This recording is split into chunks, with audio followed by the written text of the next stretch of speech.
Every game begins the same way. Shane Baz is about to face the exact team that drafted him. And let me ask you this, is that going to weigh on him or will it fuel him? Now let me talk to you, because this could say a lot about the team's future. I'm Ethan Miller, and look, anyone who follows the Orioles like I do knows that every piece of this rotation matters. A lot. We spent years watching this team rebuild from the ground up. Prospects arriving, young players developing, and the franchise betting on guys who haven't shown everything they're capable of yet.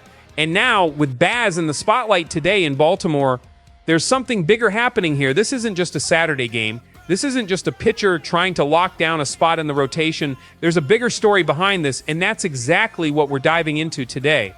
You know, when a game looks small on paper, but in reality, there's way more at stake than the standings show.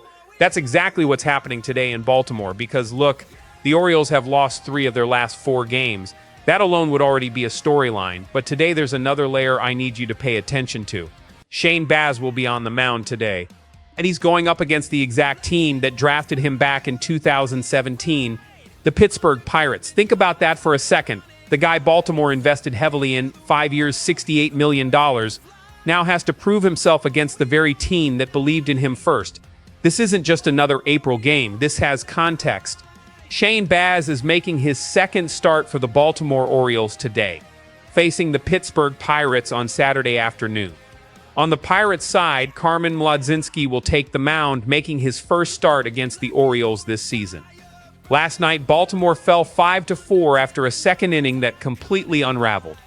And the difference maker was Connor Griffin, the 19-year-old prospect the Pirates just called up, who immediately showed he didn't come here to take it easy.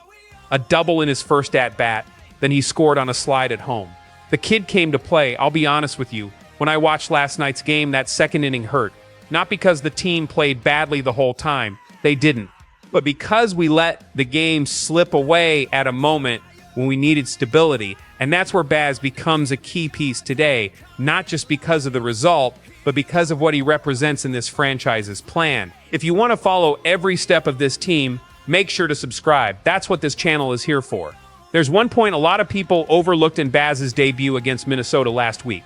Craig Albernaz said something important after the game. He mentioned that Baz started out relying too much on his cutter, but when he went back to using his curveball, the level of his performance changed. His fastball got better, and hitters stopped reading his patterns so easily. That's not a small detail.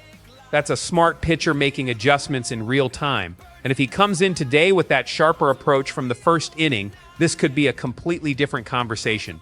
Baltimore is building a rotation around names like Trevor Rogers and Kyle Bradish. Baz fits into that equation as a potential difference maker, especially because he has a background many people forget. 31 starts with the Rays last season after years dealing with injuries, including Tommy John surgery that kept him out for all of 2023. This team is still evolving, and Baz's development is a central part of that. If Baz is consistent today, 5 to 6 solid innings, maintaining that balance between cutter and curveball, Baltimore has a real chance to tie the series and regain momentum. The bullpen is rested enough, and the lineup has the quality to apply pressure. But if he repeats that rough second inning from his debut, then the conversation changes.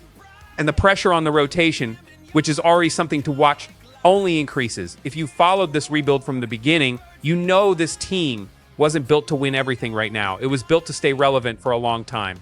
And that's how I want you to watch today's game. Not just for the score, but for the process. Watch Baz. Watch how he adjusts. See if the most complete version of him shows up. The future of the Orioles won't be decided on a Saturday in April, but sometimes a single game can reveal a lot about the path the team is building. And today has everything to be one of those games.